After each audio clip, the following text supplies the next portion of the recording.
Okay, so we're gonna have a live game. Banu versus Kumar. This is gonna be a close contest, and it's really hard to say who may or may not win. So knight c3 in the opening is not not something I enjoy dealing with, frankly.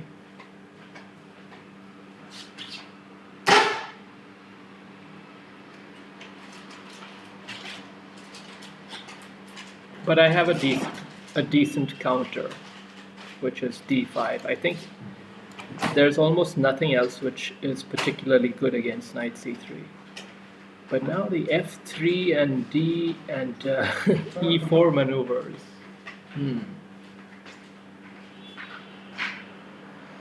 Hmm. Uh,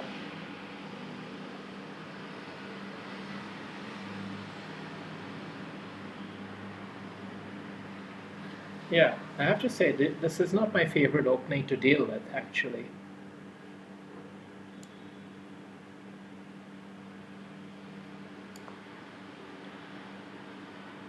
Part of me thinks that this is maybe the wrong continuation, but I hope I get away with it.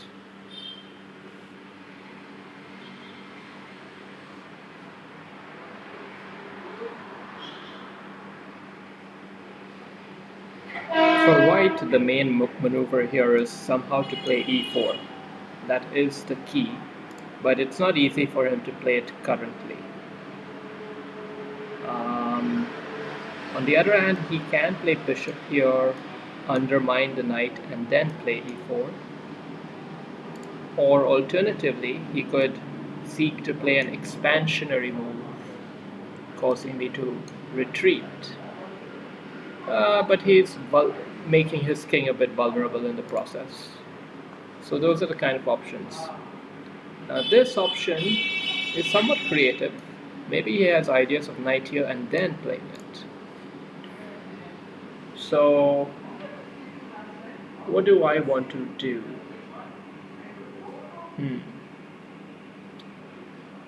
If I simply capture the piece and double his pawns, that should be a fairly good outcome.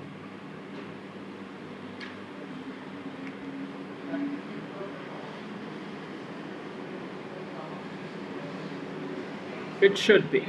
I think I'm going to do that.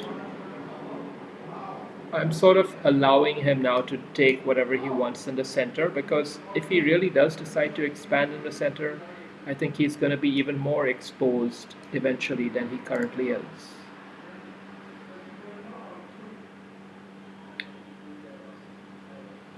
So I'm just going to play something normal.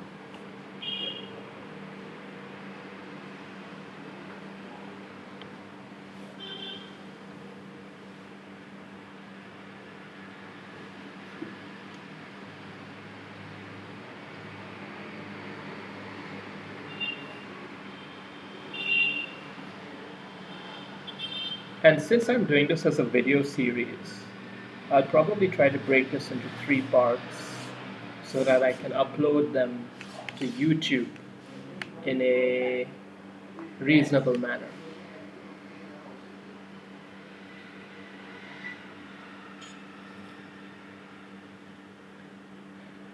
Alright, so he's got this maneuver here, and I think this is a pretty solid move. You know, getting your pieces out. Probably he should think about getting his queen up here or maybe here.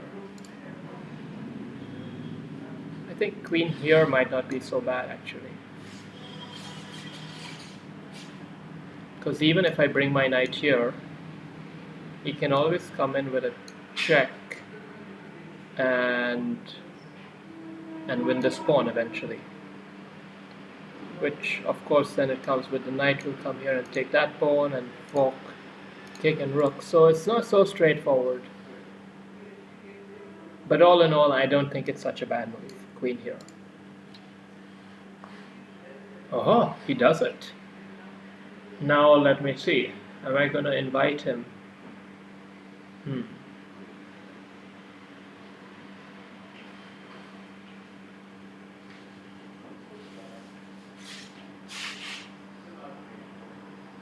Hmm.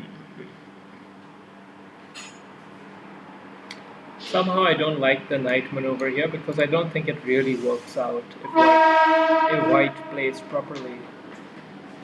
So I'm gonna do something else instead.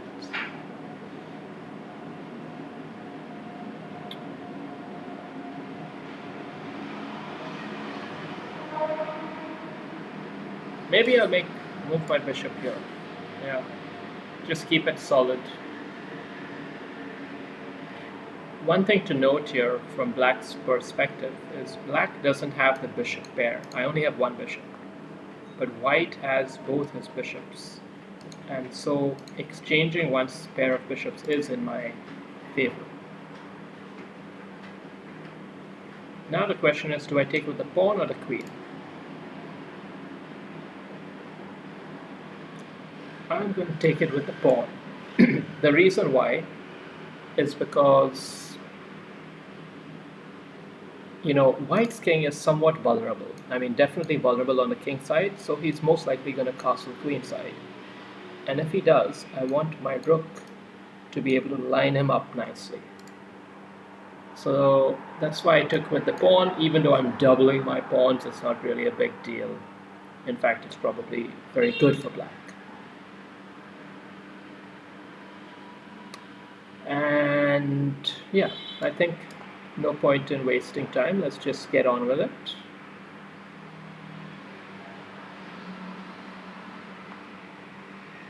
Okay.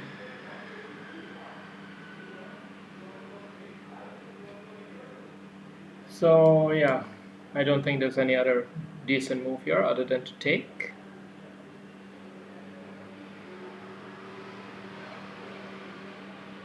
He's playing quite well, Banu. I mean, he doesn't seem to be playing like a 700 rated player, more like a 1400, 1500. I don't know. It's not that bad. So now is a key moment. Should I move one of these pawns up or just wait for him to move this pawn up first? You have to factor in a lot of different permutations here, actually. And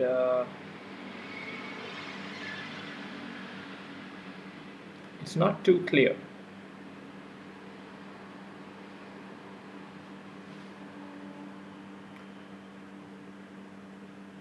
I think castling, it's about time that I do it because white can counterattack now, and I want to be as well defended as possible. So I want to make some defensive moves first before I start doing any kind of attack on the king side. Let's wait for him to decide how he's going to plan his attack.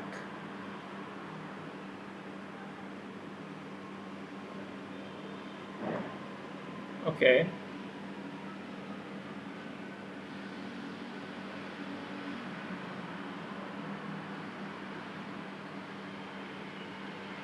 So I like this move for me because it seems promising, but it can also backfire. It was one of the things I was slightly alarmed about because this pawn might get weak. It might.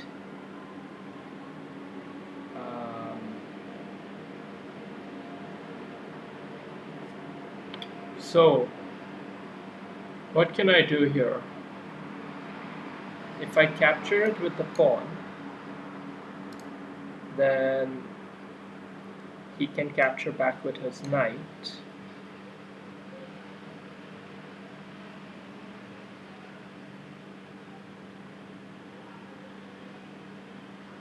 And I can move my knight here. Then he captures this with check, I capture back, and then he wins the pawn. So it's not really that great.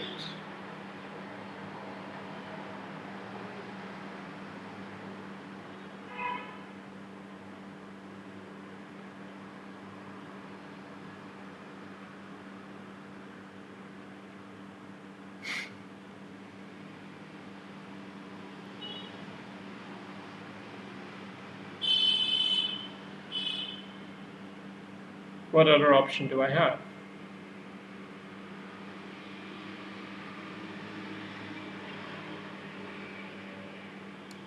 Well, let's just take it.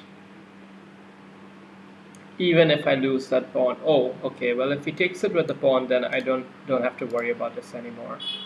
So now I can quite calmly just move my knight here.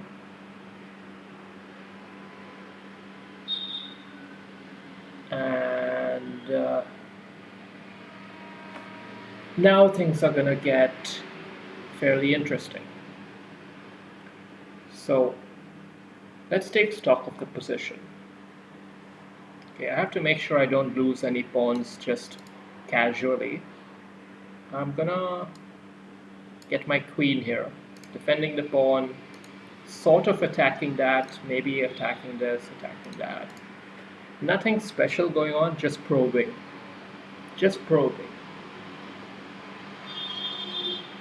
I think rook, I need to figure out how I'm going to use some of these pieces. I mean, on the one hand, I have to make sure I have enough solidity. Oh, that's a bit of a dodgy move. That doesn't look good. But can I take advantage of it? I should. I think so, yeah. Because he can't move his king there, because that gets forked. And if he moves his king here, he loses the knight. So it was a pretty good game up until this wild move.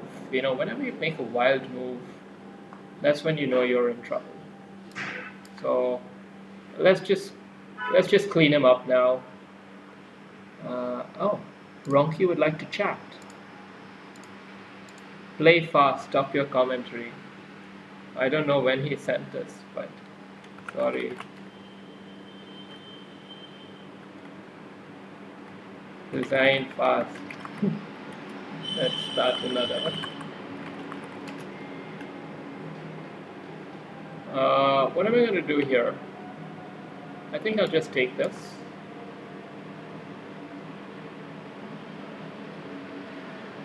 And now it's a question of finding the fastest mate. And I think this is it. Checkmate. Good game, sir. Good game. Adieu. I bid you adieu. Alright. Maybe we'll play a rematch. I don't know.